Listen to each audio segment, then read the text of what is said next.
The Buffalo Bills go the distance with the reigning NFC champion Eagles, but fall short in overtime. And the Sabres, Ukko-Pekka Luukkonen, shows up last night in a 5-1 victory over the Rangers. All of this and more on this edition of the Buffalonian podcast. All right, let's go.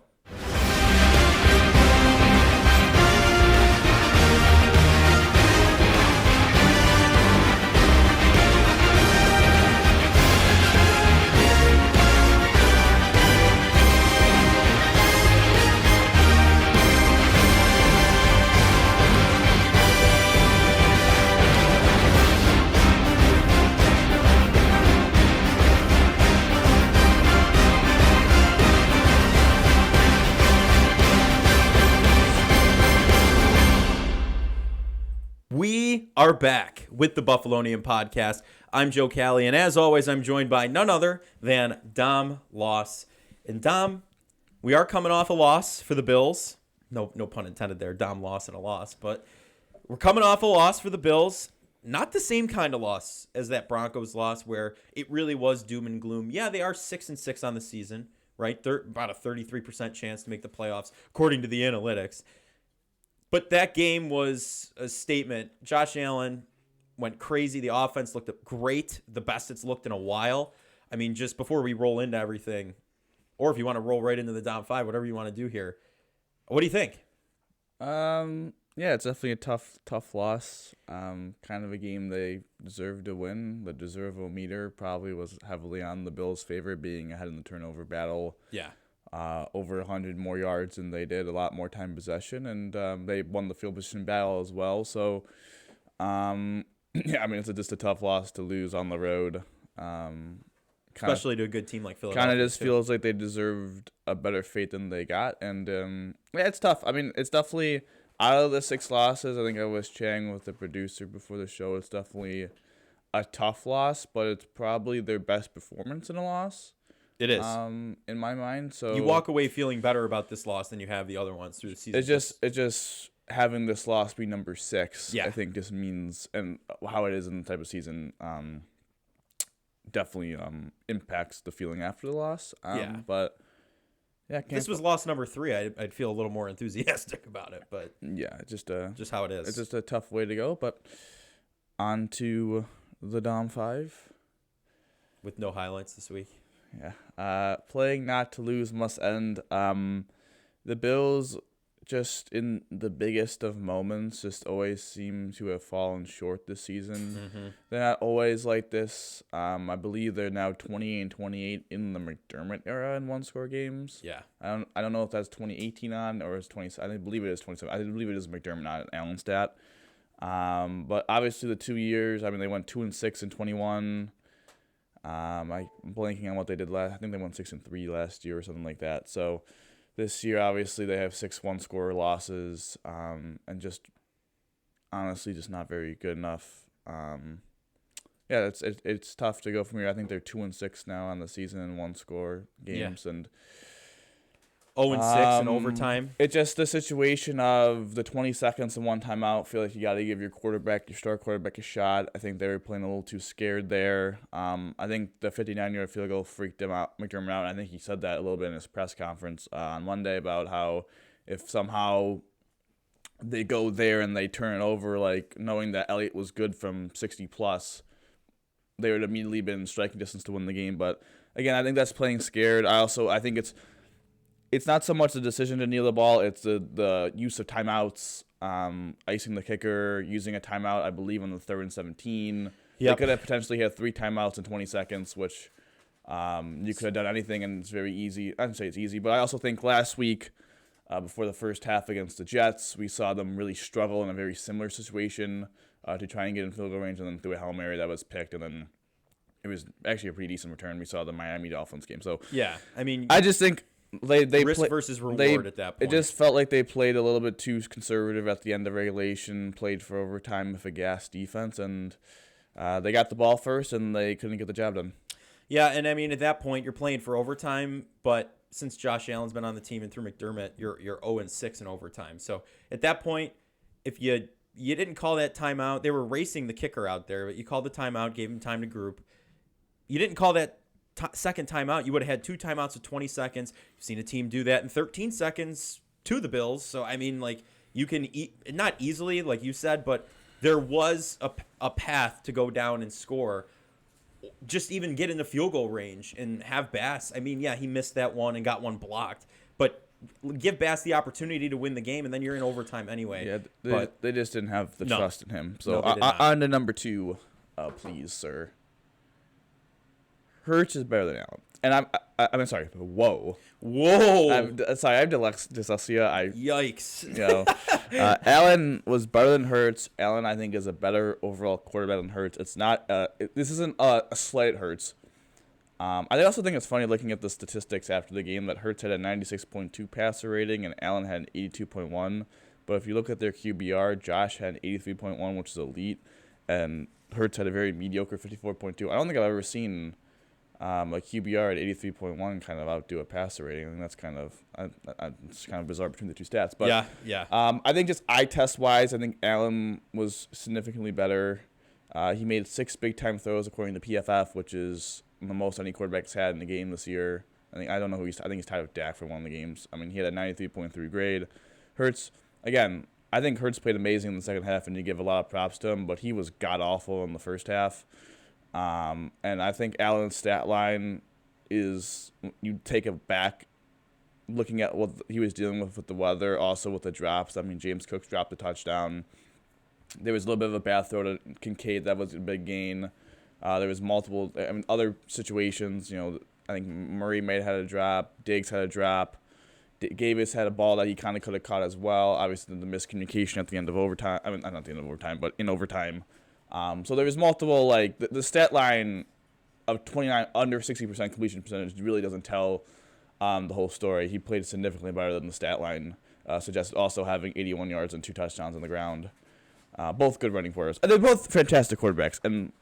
But I would think 31 out of 32 teams would want Josh Allen over Jalen Hurts. The only team that wouldn't is the team that has them. And, again, they're both elite quarterbacks. I don't think it's degrading one, putting one over the other, but saying that just because one person won the game, I think it's just, if you're going to do that, please vote Jalen Hurts MVP 1, and then please vote Lamar Jackson MVP 2, because the Ravens are 9-3 in the AFC. So, please, in order after the season, go to the quarterback wins and just have that be your MVP ballot in a row if you're going to do that. Yeah, I mean, you're right. You say they're both elite quarterbacks in their own regard. Allen was Josh Allen. I think that's the only way you can put that. All right. I mean, literally 505 total yards of offense. He had 420 of them himself through the air and through running. 81 yards on the ground and 2 touchdowns. This is the Josh Allen you've grown to love here in Buffalo. And yeah, the 1 interception, which that was just, I'm going to be honest with you, good defense. That ripped it right out of the hands there.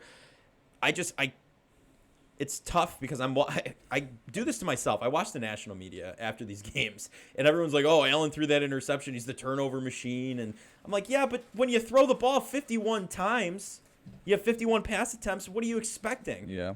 And that's what we saw. Was it Darius Slay after the game saying? Mm-hmm. He said Allen, that was MVP out there. I mean, he had 60 combined touches between passing attempts and carries. Had 1 turnover. You're going to take those odds. I think another thing that was a difference in the game really is the Bills got the running game going late in the game. But if you look at their rushing stats, actually, the running backs, if you just don't have Allen in it, had 31 carries for 91 yards. Yeah, I mean, there was an entire drive. Under 3 yards a carry. Well, if you look at the Eagles minus Jalen Hurts, they had 18 carries for 120 yards, which is a pretty nice total, to be honest. Yeah. That's over 5 yards a carry. Well, when they got DeAndre Swift really involved in the second half, that's when things really took off. Actually, that's almost for him. 6. So, again, I just think there was more around Hurts that was playing better. But, listen, they're both elite quarterbacks. Jalen Hurts did what he did in the second half. Credit them for getting the win. But I think, again, this is the same situation of when I said Allen played better than Mahomes in the playoff game. Yep. The reason why I said that is because I thought Mahomes' running game outside of Mahomes was significantly better than Allen's, and Allen had to make more hero ball plays. And I'm not saying that Hurts didn't. I mean, that touchdown to Zacchaeus is amazing and all that. But Right. He had to put the cape on. I just Allen had to put the cape thought on. there was so many more just moments for Allen in the game of just eliteness. But on to number 3.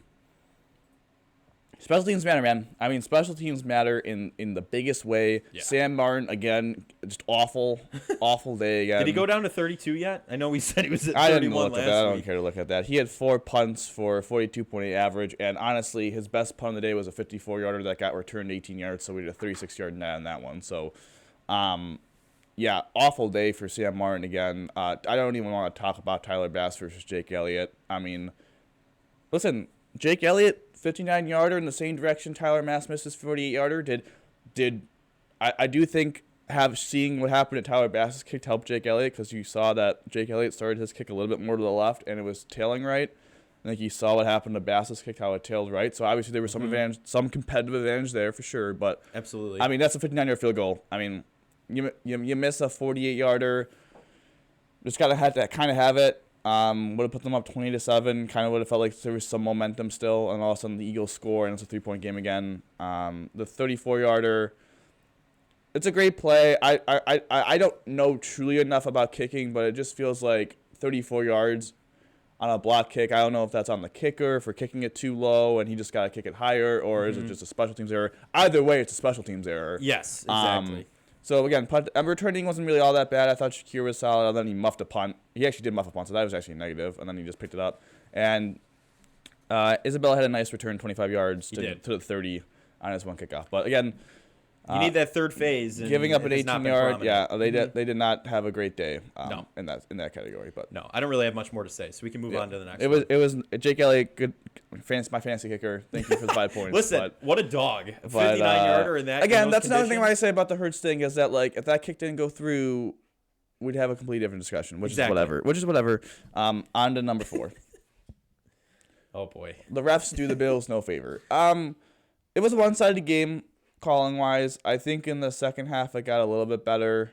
But obviously the first half, the missed horse collar, the intentional grounding, which was still a bad call because Gabe Davis was 2 yards away from the ball. So they just missed that one. That really did cost the Bills because obviously that was a 34-yard field goal that got blocked. They lost a lot of momentum there with that situation. Yeah, just a lot of bad calls. I know the 15-yard penalty, unnecessary roughness for the Eagles was a bad call. It was a flop by Josh. But at the same time, like, one bad call doesn't make up the tons of awful calls consistently around the Bills. And it's something they had to overcome, and they did a pretty decent job of overcoming it for the most part. But Yeah. it was disappointing that it just seemed like it was very one-sided, and there were some obvious calls that did not go the Bills' way, and that's incredibly frustrating. It is. And I do have something put together here if we're ready for that. I like to call it Bills versus refs. Okay, we're gonna go through, and if you're watching on the video side, you'll see it. But right here, there's a nice horse collar yanked down, where you see the flag come out eventually, and you're like, oh yes, they got the call. Nope, intentional grounding on Josh Allen, like you said. Gabe Davis is literally right there. We have Stephon Diggs here. Lucky his jersey didn't get ripped on that. I mean, just being clearly held. He gets blocked in the back here, just out of nowhere after they're already in the end zone. And then here, this one's close, as Tony Romo mentioned, but we see Sherfield get wrapped up before the ball does come close. I mean, that one I can see the discrepancy on, and them, not calling that, because the ball was within a certain distance, but it's still close. But the other ones are just, I don't know, they're just inexcusable. And I hate to blame anything on the refs, because I feel like that's just the cop out you see on Twitter, right? Like, oh, the refs rigged this one and all this stuff. But at the same time, these are inexcusable calls missed. I mean, we go back this entire season, whatever team you follow officiating wise, just looking back, the Bills, that intentional grounding up the field where Allen was looking for Davis, and Davis was still running and stopped as the ball was in the air, and that's intentional grounding. Like, this game was a standing point though on holy cow, that was horrible. I mean, you went through it, and the Dom 5 right there on number 4, just had to put it on video. It's just abysmal. Yeah, and then finally the last one, the question to remain: what happens next? Obviously, we're going to the bye 6-6. Seems like the Bills have to go at least 4-1. They can't go to 3-2. They have to go 4-1 in this next 5 games, which is a tough stretch. They really hypothetically can only afford to lose that game to Dallas, the only NFC game left on their schedule.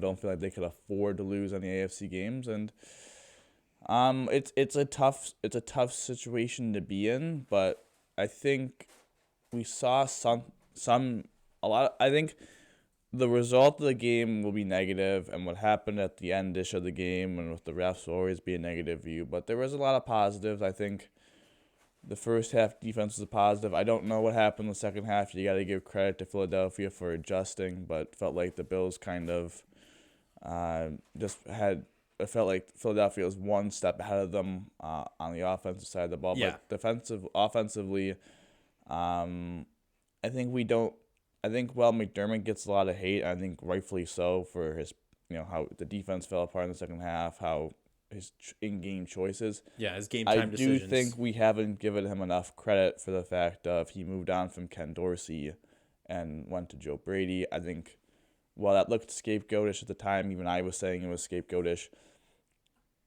Josh Allen, the last 2 games, probably played his best. Not his best 2, but in consecutive weeks, I think that's his best 2-week stretch. Yeah. It's funny. I just so happen to, as you're saying that, I'm scrolling through Twitter. Bruce Nolan goes, whispers, we should be giving Sean McDermott a little bit of credit. Yeah. So as you're saying that, I just happen to see it. So it's just funny.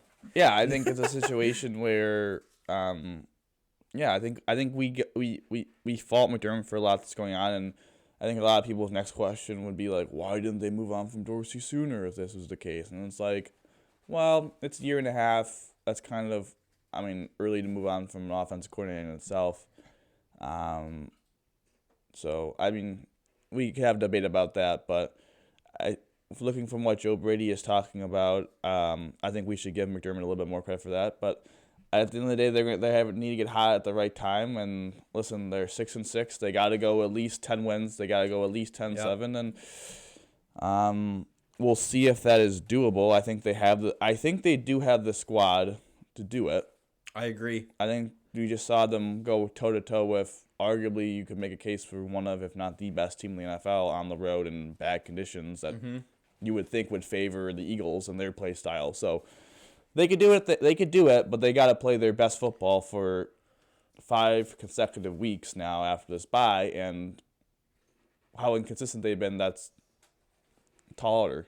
It is. And like you said, I do still believe this squad is the squad that can get it done. It's going to be a question of, will all the pieces fall into place properly? Can you win out or drop maybe one game against Dallas, like you said, the remaining NFC game? That's going to be the thing at the end of the day. And it's just, the guys can do it. I have a good feeling about it. But at the same time, you got to kind of not be skeptical, but you keep your expectations where it should be, because you don't want to hype yourself up too much. Like, oh, we saw them do this well last night, they're going to win out. Well, I think that is a possibility, especially if the offense continues to produce the way it has the past 2 weeks under Joe Brady, and the defense, does what they did in the first half in the Eagles game really just shuts down offenses. There's a chance here, and it's not out of the question, but I'm not getting my hopes too high. We just have to watch and see how it plays out, because the AFC is so tight right now, especially the playoff picture for a lot of teams. It's going to be tough, especially losing so many games in the AFC conference. Games like the Patriots game where you should have won. It's just, it's going to be tough to kind of see where everything wraps up. My last 2 points before we go to the Sabres. One, the miscommunication at the end of, I should keep saying the end of overtime. In overtime, I don't think it's necessarily on Davis at all. There's a similar type of play that happened in the playoff game against, was it the playoff game against Kansas City? Yeah, it was the playoff game against Kansas City. Yeah. The coverage was different there than it was in Philadelphia. I think Davis read it right. I don't think, but again, maybe in a situation like that, there is a different communication between the quarterback and wide receiver, regardless of coverage. Hey, go to the middle. We saw that, not quite the similar play, but with Knox game-winning touchdown against Kansas City. Maybe when Allen was pointing for him to go down to the middle, but then he still ran the corner out. I mean, it was a touchdown, but I think there might be a situation of kind of Allen's mindset where run to the middle of the field for pay dirt if you could do it. So I like that Joe Brady in the press conference today took the fall on that, but it just seemed like there was a miscommunication there, and I don't think it's fair to like say one player was in the complete wrong or all that. I think that's just silly and just a little miscommunication. Just got to move on from that. Second thing is this, and this is my last thing before we can talk about Sabres, is this playoffs that the Bills miss is going to be boring as hell. Yes, because you're already going to be without Joe Burrow. I mean, he is out for the year. He's done. Herbert, he just had surgery, actually. He's doing all right, they say. Herbert's going to miss. If the Bills miss, I mean... What's happening? That just sucks. KC going to go all the way? Ravens going to go all the way? It's just a tough moment for football fans in general, not just us Bills fans. Because at that point, it's probably going to be Kenny Pickett and DTR in the playoffs. Good Lord. Or maybe Russell Wilson or...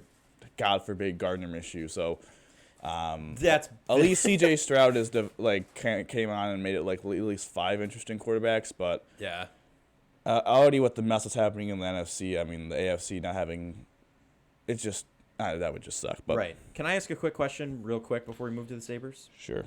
So at the end of this season, Bills missed the playoffs, right? Let's just say that's what ends up happening for the sake of this conversation. We talked after the Denver loss, we talked scapegoat, like you mentioned, McDermott on the hot seat. The Bills don't make the playoffs. What does that future look like on this team? I want to ask you because I've seen it being talked about in a lot of places that they move on from him.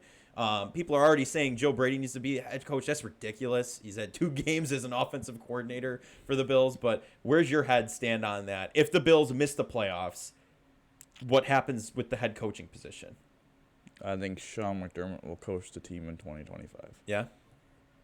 Not 2024. 2024. Excuse me. I'm blinking a year. But yeah, I don't think they're going to fire him. I think moving on from Dorsey saved his skin a little bit this season. Sure. I just don't think they're going to fire him. I think what they're going to talk about is how they're 2-6 in one-score games. Saw it now with the Vikings who were in 11-0 last year, and that's fallen back to being under 500. I think they could convince Terry that, hey, like, we could get back to 500 in those games, and we're still going to be able to put a good roster up against Josh Allen. There's a lot of positives about the roster. I know they're in cap hell next year as well, but negative $29 million they could figure out a way to get out of it pretty easily, I think. And there's also a situation with the schedule. They'd play a second-place schedule in the AFC, so they would not have to play Kansas City. They wouldn't play...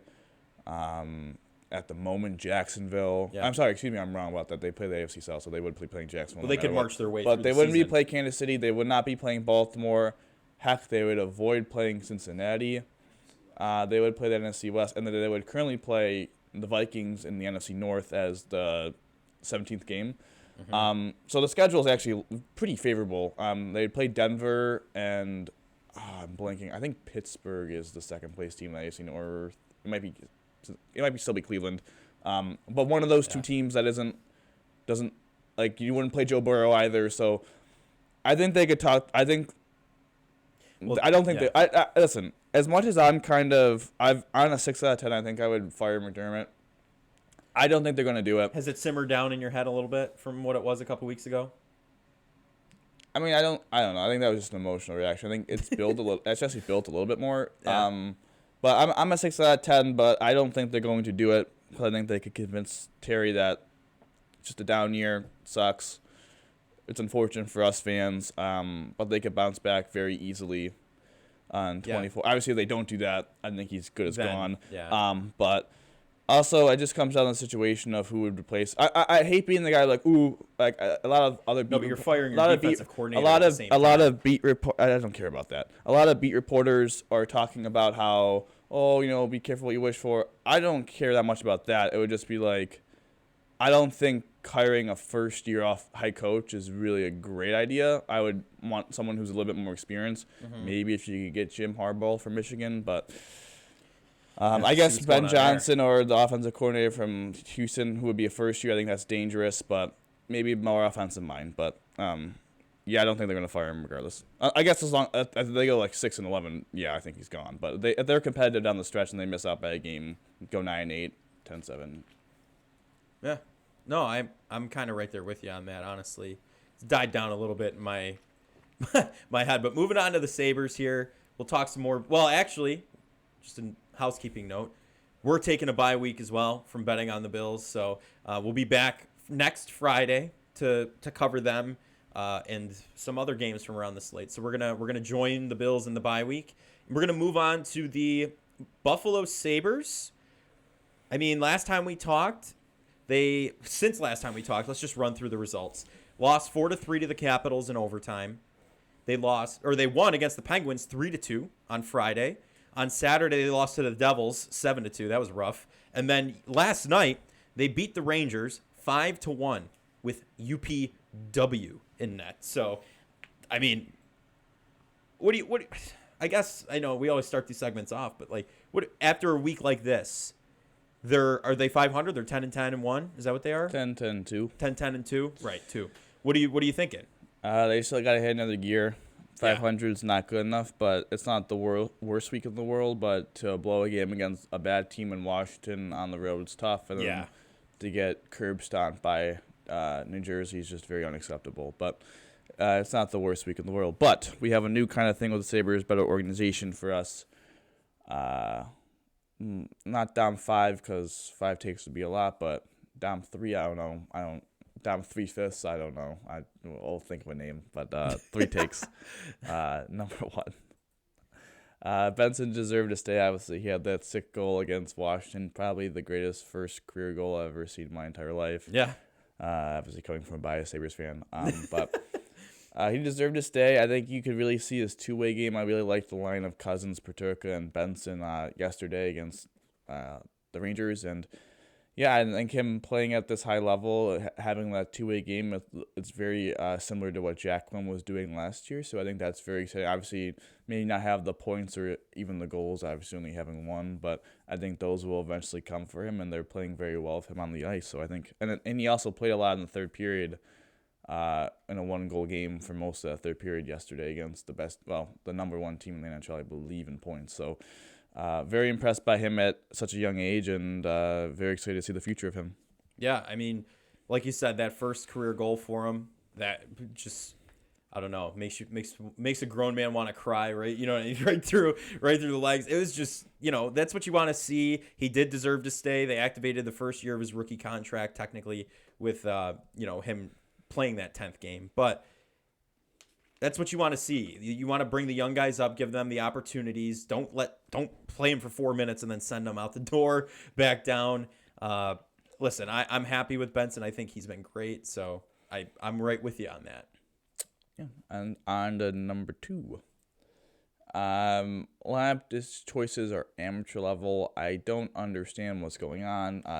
Ryan Johnson didn't play a lot in the third period. I'm very concerned that they're going to move on and put him down to Rochester or do something stupid. Yoki got scratched the other day. I think it was a healthy scratch, but I think they tried to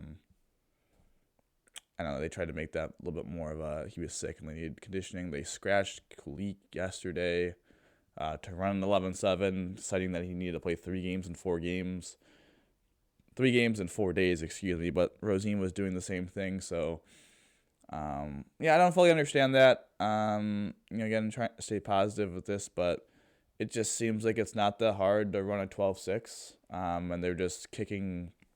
They made a choice against Benson that really that he forced their hand, and they refused.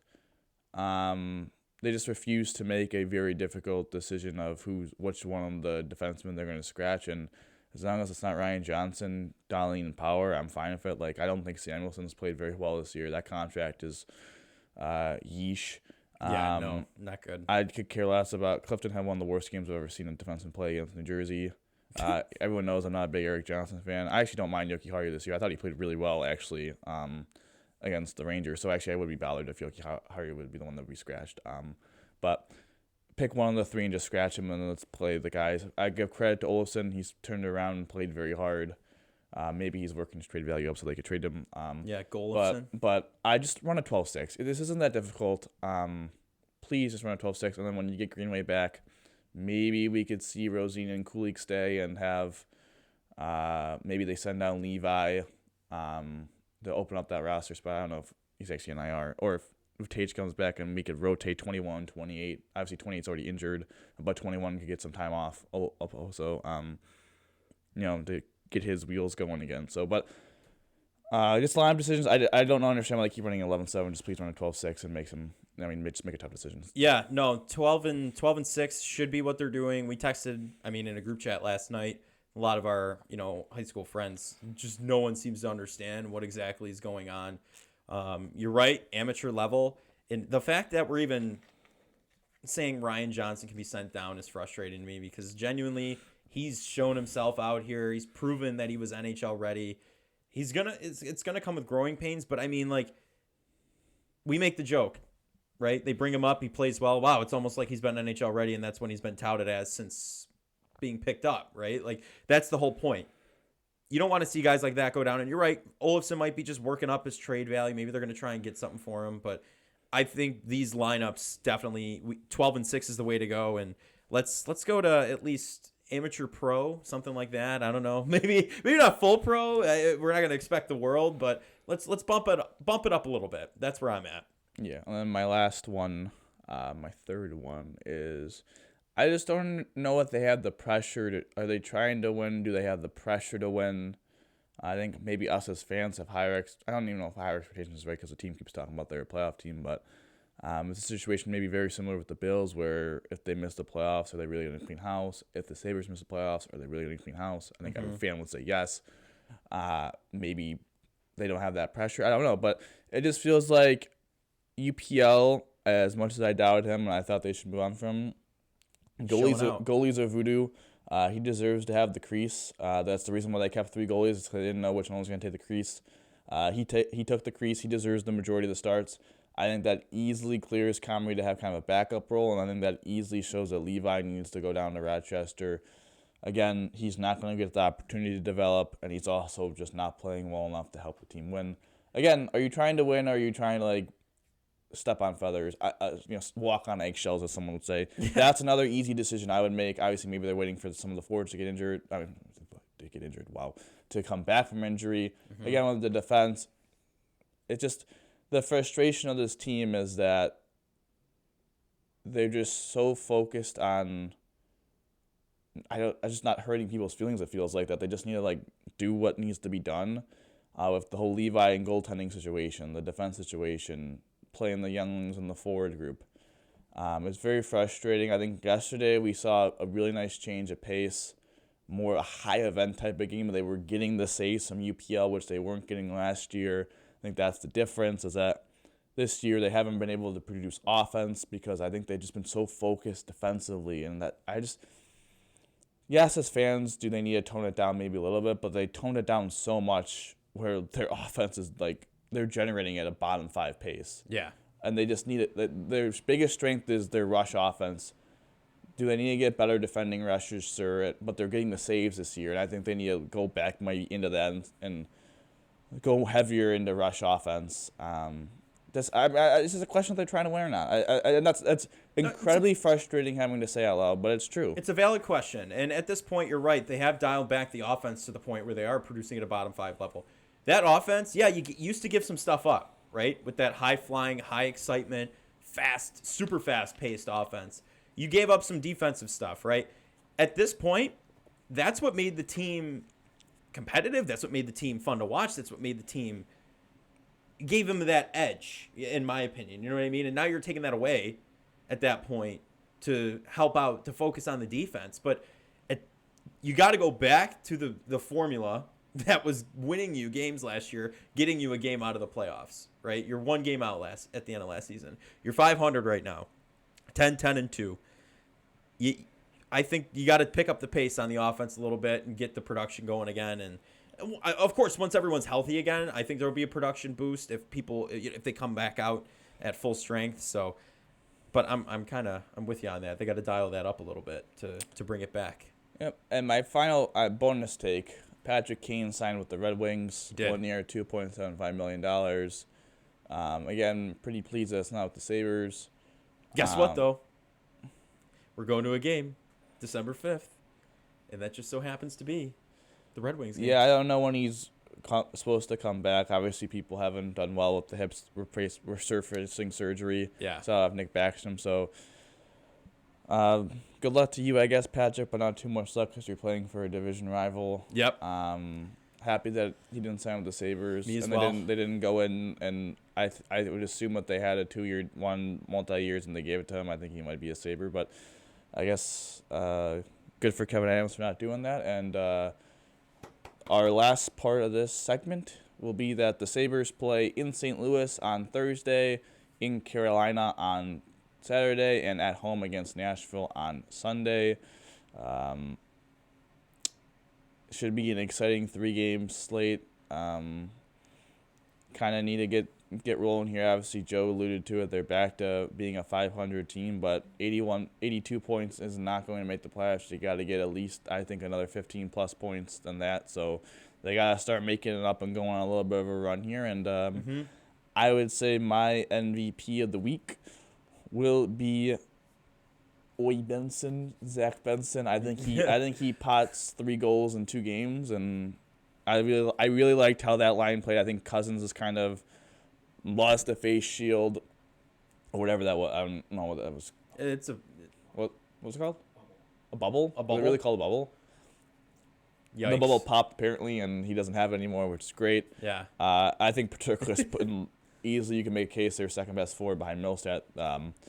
And I really like how Benson's playing. So I really like that line. I think Benson's going to have a breakthrough week here. I like it. I hope Benson has a breakthrough week and has a big one. We saw, like we've talked about, the offense is kind of slowed down to what it was. We saw it last night. Tucky got in on the action. Give me Tucky for my MVP. He's gonna have big few games here.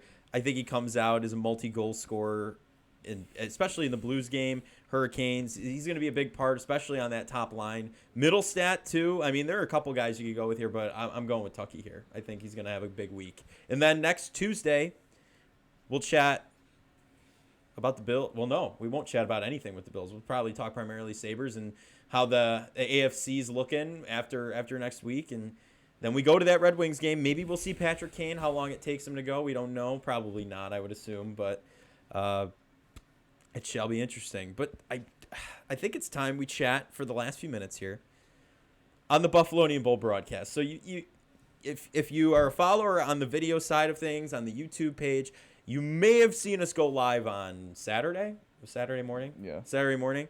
So you may have seen us go live last Saturday morning for a turkey bowl, a nice flag football Thanksgiving game that we titled the Buffalonian Bowl.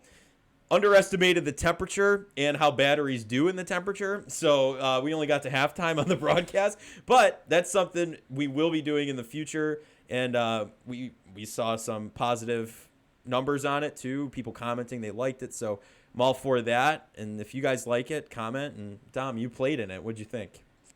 Honestly, we got pretty good weather, all things considered. It was just cold, but I think kind of expect that this time of year. Maybe we'll do one over the summer that we'll have to deal with the heat. Yeah. Be like Miami. Yeah, it was a fun time. Obviously, we got killed. Credit to the Trash Pandas. They were more prepared and just actually played better than us. But as I always allude to, multiple things can be true at once. They played very well and were more prepared, and we just didn't get in the right, mindset of, who to attack. Did you say you played complimentary football? No, we didn't. We just we focused maybe a little bit too much on plays. Obviously, turnovers hurt us. Some miscommunications defensively. So, credit to them. They played well again. But it's always a situation where I always like, as Joe Brady said, point the thumb at yourself. We needed to do a lot better, and I made some mistakes defensively, letting guys get behind me on end zone plays, drop the ball. Can't happen, and yeah. Alrighty. Well, accountability, that was refreshing. There you go. At least you weren't like Sean McDermott on the podium where he actively says so much without saying a thing. But it's a skill. I think that's a skill. It's a coach skill. It's a PR skill. I'm gonna be honest. It is. So we'll get you there. We'll get you there in the next Buffalonian Bowl. But without further ado, that's going to do it for this edition of the Buffalonian podcast. Thank you to our producer, Mooch, Michael Loss. We really appreciate it. Everything you do, normally getting the highlights going, but we did not this week. Even though we definitely could have. They had a really good game offensively, but we got to stay consistent. A loss equals no highlights. The refs were the highlights of today. But Dom, no Friday. I just want to point that out again. No betting on the Bills this week. We're taking the bye. Dom, how do you always end these? Go Bills, baby. Go Bills. Enjoy the bye. Enjoy football. We'll see you next Tuesday.